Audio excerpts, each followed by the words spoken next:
नमस्कार दोस्तों आज ठाकुर रविंद्रनाथ टैगोर उनका जन्मदिन है और एक विचित्र शख्सियत के रूप में हमारे सामने ये शख्स आता है।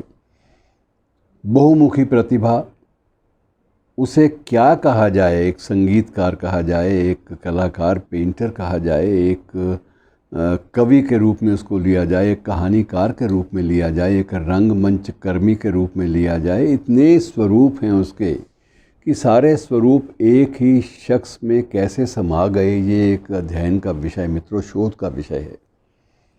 लेकिन हमारे सामने है उनके पूरा जीवन सोपान, इतना विशाल कैनवस जिस पर बहुत सारे चित्र उकेरे हैं। लेकिन सबसे बड़ी बात जो आज उनकी प्रासंगिकता वो इस बात को लेकर है कि आज उनका प्रिय बंगाल, जिसको वो आमार सोनार बांग्ला कहा करते थे, और वो प्रिय बंगाल आज किस चरण में से गुज़र रहा है कि क्या ये वाकई टैगोर का बंगाल है, टैगोर का सोनार बांग्ला है, क्या है। एक ऐसी भद्र संस्कृति को जन्म दिया टैगोर ने, और जन्म क्या उसका पोषण किया, उससे पहले उनकी वंश परंपरा में भी ये सब कुछ चलता रहा। और कितने ज़्यादा बहुमुखी आयाम इनके भाइयों के, इनके परिवार के, इनके परिजनों के, इतना ज़्यादा कुछ है। अकेला एक ही शख्स के अलग अलग रूपों का अध्ययन, पूरी ज़िंदगी आप उसमें खर्च कर सकते हैं। मैं तो ये कहूँगा कि अगर आप उनके बारे में लिखना शुरू करेंगे तो आपको समझ ही नहीं आएगा कि इस आदमी को उपन्यासकार माने, गोरा जैसा उपन्यास, कहानीकार माने, काबुलीवाला जैसी चीज़ें, बहुत में एक ऐसी हिला देने वाली कृतियाँ हैं जो बहुत कुछ ज़िंदगी को देती हैं, गीतांजलि। और मित्रों, टैगोर की संस्कृति का ये हाल था कि अब भी भद्र लोक संस्कृति में, बंगाल के परिवारों में, बंगाल के जो प्रतिष्ठित और जो सभ्य परिवार हैं, उनमें किसी लड़की की शादी होनी होती है तो लड़के वाले सबसे पहला सवाल ये करते हैं कि आपकी बेटी को रविंद्र संगीत आता है। रविंद्र संगीत जो है वहाँ के रग रग में कैसे बसा हुआ है, आप अंदाज़ा इसी बात से लगा लीजिए। लेकिन तकलीफ़ होती है जब वही टैगोर का जो सोनार बांग्ला है वो हिंसा का केंद्र बन जाता है, और हिंसा भी ऐसी जिसमें ना तो कोई तर्क है, ना ही कोई उसके पीछे कुछ दर्शन है। और टैगोर तो एक ऐसे शख्स थे जिन्होंने इस मामले में महात्मा गांधी को भी एक चुनौती दी थी कि बापू, आप जो कुछ कर रहे हैं, आपका सत्याग्रह भी एक हिंसा का स्वरूप है। दोनों के बीच में पत्र व्यवहार लंबा हुआ था। उसकी एक पुस्तिका नेशनल बुक ट्रस्ट ने भी छापी और वो देश में इस वक्त उपलब्ध भी है और चर्चा का विषय भी बनती है। क्योंकि चर्चा का विषय इसलिए बनती है कि दोनों महान विभूतियाँ, अगर गांधी को किसी ने राष्ट्रपिता की संज्ञा दी तो वो टैगोर ने दी, और टैगोर को किसी ने गुरुदेव की संज्ञा दी तो वो गांधी ने दी। मित्रों, मैं वहाँ शांति निकेतन मुझे जाने का सौभाग्य मिला। मैंने वो स्थल देखा है। उस स्थल को उसके मूल रूप में ही प्रिजर्व किया गया, संरक्षित किया गया है, जिस स्थल पर एक तरफ कस्तूरबा और बापू बैठे थे और दूसरी ओर रविंद्रनाथ टैगोर और उनके कुछ सहयोगी। आमने सामने बैठकर वो मिट्टी के लिपे हुए बेंच हैं जिन पर दोनों महान विभूतियाँ बैठकर आपस में वैचारिक आदान प्रदान करती थी। और टैगोर के लिए बापू से मिलना एक तीर्थ के समान होता था, और बापू के लिए वहाँ पर जाकर एक रात बिताना भी एक तीर्थ यात्रा के समान होता। तो दोनों ने इस बात को स्वीकार किया है।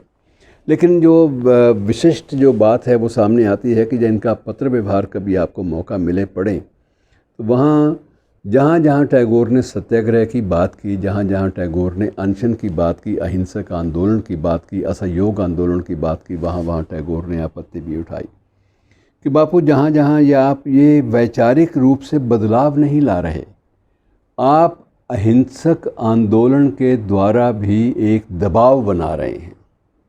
दबाव में और वैचारिक बदलाव में बहुत फ़र्क होता है, और ये चीज़ें बहुत अच्छे ढंग से, व्यवस्थित ढंग से ये टैगोर ही कर पाते। और ये गांधी ही सुन पाते, तो ये दोनों के बीच में पत्र व्यवहार मित्रों जब मौका मिले पढ़िएगा। मैं थोड़े से, क्योंकि समय की सीमाएं हैं तो मैं उसके अनुसार चलूँगा। मित्रों, स्वरूप मैंने आपको गिना दिए, जितना मर्ज़ी आप इस विषय को आप फैलाते जाइए, ये कहीं ख़त्म होने वाला नहीं है।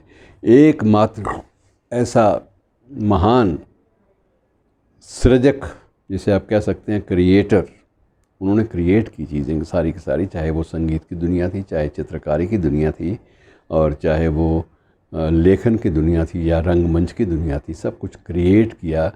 और उस क्रिएशन में एक अद्भुत सुख उनको मिला, और उन्होंने पूरे के पूरे परिवेश की कल्चर को बदल डाला। बदलाव यहाँ तक लाया कि अगर हम अपने देश की बात करें तो हमारे देश का जो राष्ट्रगान है वो भी टैगोर ने लिखा। हमारे पड़ोसी देश बांग्लादेश का राष्ट्रगान भी टैगोर का ही गीत बना, आमार सोनार बांग्ला। और हमारे एक और पड़ोसी श्रीलंका का जो राष्ट्रगान है वो टैगोर ने लिखा तो नहीं, लेकिन टैगोर के मूल थीम पर आधारित है, और उसको स्वीकार किया गया अधिकृत रूप से कि इसकी जो प्रेरणा बिंदु है वो टैगोर की कृतियाँ हैं। तो इतना व्यापक जिस व्यक्ति का कद हो जाए मित्रों, उसका मूल्यांकन करना भी आसान नहीं होता। 1913 में इन्हें नोबेल प्राइज़ मिला था, और तब ये पहले गैर यूरोपीय नोबेल पुरस्कार विजेता थे। पहले भारतीय तो थे ही, लेकिन पहले गैर यूरोपियन भी, और पहले कवि। इससे पहले किसी कवि को कभी नोबेल पुरस्कार नहीं मिला था। और नोबेल कमेटी की अपनी शर्तें हैं, जो ये कि कोई मूल अगर पांडुलिपि आती है तो वो उस पर निर्णय नहीं लेते जब तक उसका अनुवाद साथ में ना हो। और टैगोर की खूबसूरती ये थी कि जब अनुवाद की बात आई तो उन्होंने स्वयं ही गीतांजलि का अनुवाद किया। इनकी एक बात थी कि मेरे शब्दों से कोई अगर अन्याय हो गया तो मुझे बड़ी तकलीफ़ होगी, और इसका जो अनुवाद है वो भी मैं स्वयं करूँगा। और स्वयं अनुवाद करके वो भेजी, और उसके बाद उसको नोबेल पुरस्कार मिला। इनको नाइटहुड भी मिली ब्रिटिश महारानी की ओर से, साम्राज्य की ओर से। लेकिन वो नाइटहुड उन्होंने लौटा दी जब जलियांवाला बाग का कांड हुआ। तो इन्होंने कहा कि ये मैं विरोध स्वरूप इतना ज़रूर कर रहा हूँ कि मैं किसी भी ऐसी साम्राज्यशाही हुकूमत से सम्मान नहीं लूँगा, ऐसा सम्मान नहीं लूँगा जो जलियांवाला बाग जैसे जघन्य नरसंहार का की जो दायित्व है, जिसके दाग है एक तरह का, जिस ब्रिटिश हुकूमत के माथे पर ऐसा दाग है, मैं उस हुकूमत से ये ऐसा सम्मान भी स्वीकार नहीं करूँगा। सर की उपाधि मिलती है वो भी वापस कर दी थी। तो इस प्रकार से ये बड़े विलक्षण और सबसे जो अजीब जो विचारणीय विषय मित्रों की, इनके अंतिम दिन इनके भी बहुत बुरे थे। अंतिम दिन इतने विशाल कैनवस पर जीने वाले शख्स को भी सुखमय मृत्यु नसीब नहीं हुई, और उनके कहा तो ये भी जाता है कि बहुत सारे बिलों का भुगतान भी वो नहीं कर पाए थे। एक इतने बड़े ज़मींदार परिवार से होते हुए और अपना सर्वस्व देश को देकर, अपने परिवेश को देकर, अपनी कल्चर को देकर भी आदमी निजी रूप से, व्यक्तिगत रूप से कितना अकेला महसूस करता है। ये बात सोचने वाली भी है, देखने वाली भी है, और चिंतनीय विषय है। तो मित्रों, ऐसी महान शख्सियत को उनके जन्मदिन पर याद करना इसलिए ज़रूरी है कि अगर हम उनकी जो उनकी कर्म भूमि है उसको अगर टैगोर का स्वरूप ना दे पाएँ तो क्या मज़ा आया, फिर हमने क्या सम्मान किया ऐसी महान शख्सियत का। बहरहाल चलिए, आज नमन और सोचने के लिए बहुत सारी सामग्री मैंने आपके सामने दी है। सोचिएगा, कुछ नए बिंदु निकालिएगा। शुक्रिया।